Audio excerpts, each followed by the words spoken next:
Here we go.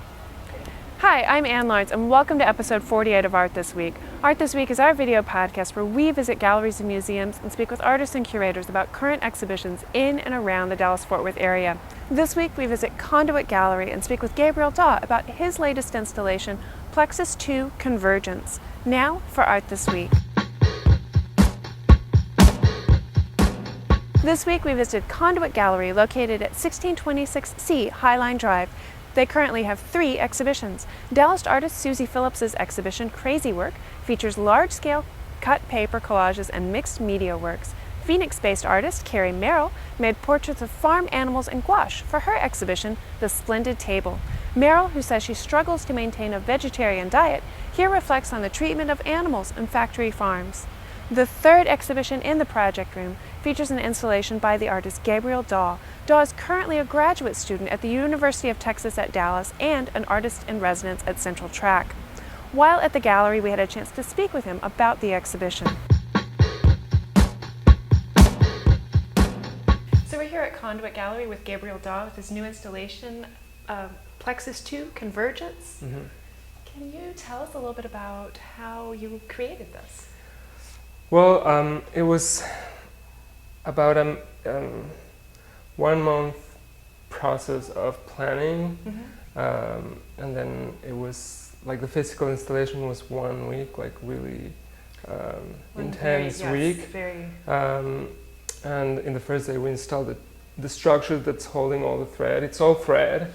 Right, so we have all these 2x4 beams sort of in a lattice. Yeah, exactly. And then we have all the 1x2s running all through the bottom. And then I spent 5 days threading with a big post, sort of like a giant needle. Oh, wow.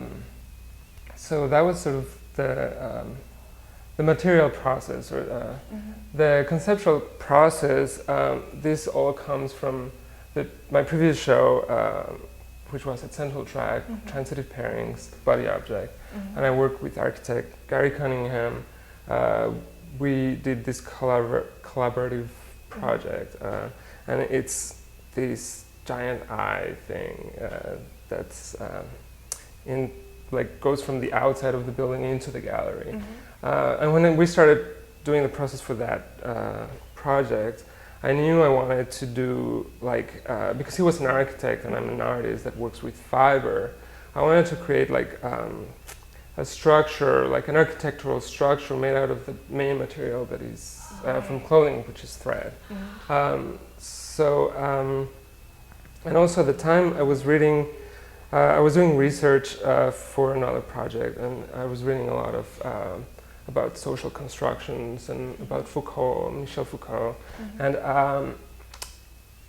I started sort of thinking the way he talks about the power networks that hold in place social constructions, and it's a little bit grim, but I think it relates to the way everything is connected and we relate to each other, which can be really beautiful and powerful.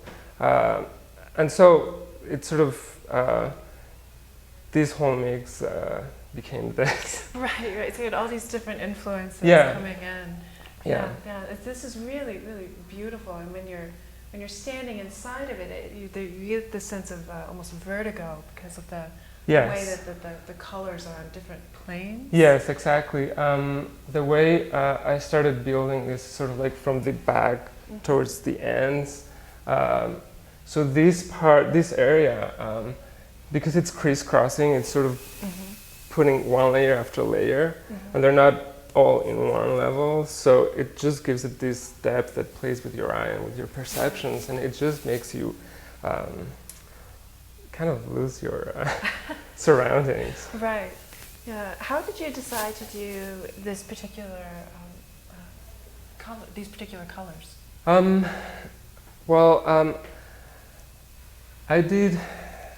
had one test. I have another installation in my studio, which is just one wall, and I had started.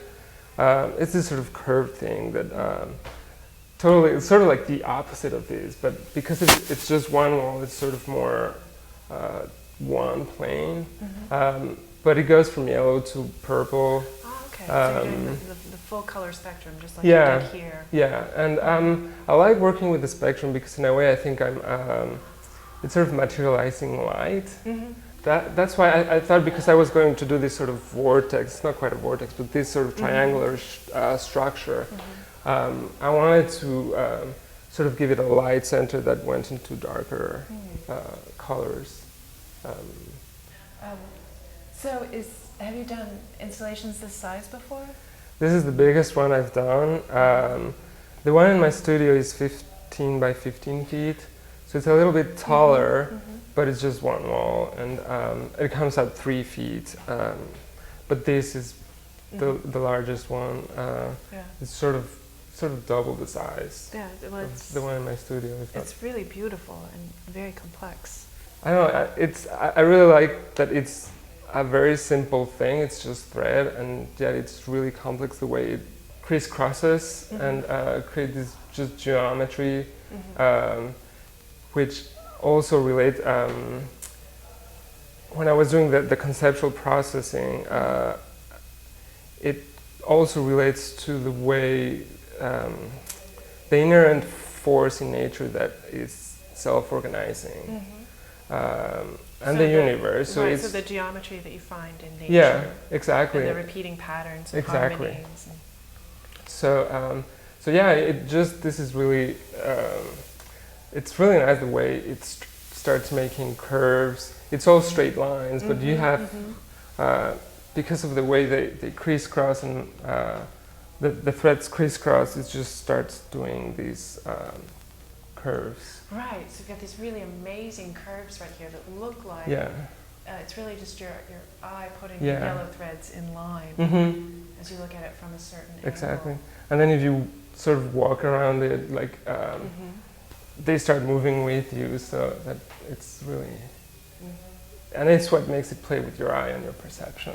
Right. I think it's really amazing. So what would you do next with this? This scale here is really just determined by the room. Exactly. I love working, I really love the idea of working with the space. Now every time I'm in a room, I'm starting to think like, what could I do here? Yeah. And I think that's great. It's just like, it offers a million possibilities. So you're still thinking very site-specific things. If you had an ideal size room, though, do you think you would go bigger?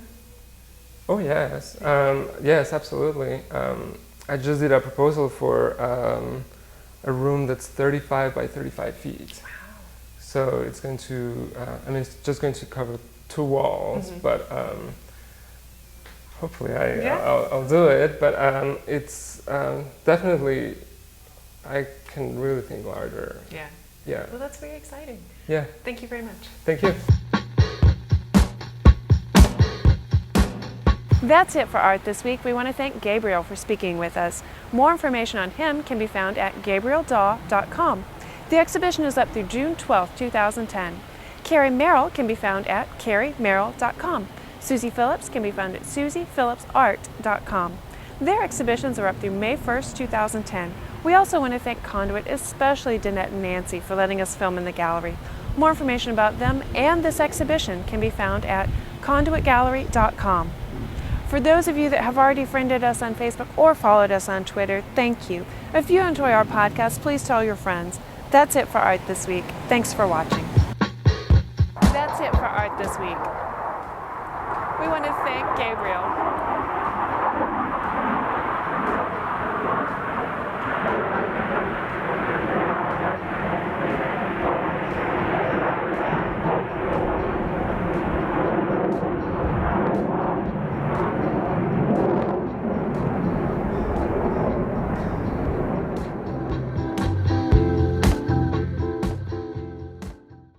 You can contact us at artthisweek@gmail.com. You can friend us on Facebook, just search for Art This Week, and you can follow us on Twitter. We will notify you when we post the latest episode. In addition, you can download our episodes from iTunes. Just search for Art This Week in the iTunes Music Library.